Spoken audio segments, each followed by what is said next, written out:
China is readying a new chip fund that would see it pump 27 billion that's into its domestic semiconductor industry.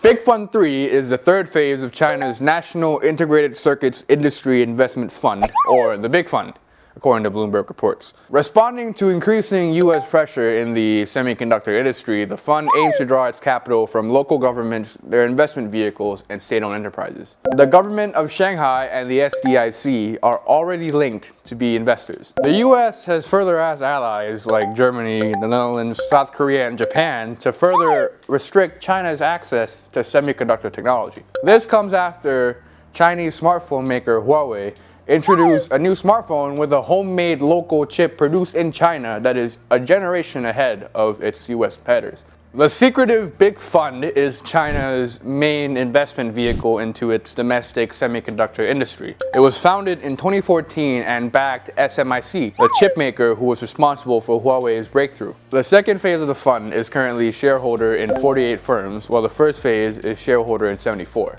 However, the fund operates behind the scene and investment standards aren't made to the public, drawing criticisms over its transparency. What do you think? Who will come out on top in this chip war? What kind of new technologies are you looking to see as a result of this chip war? Let us know below.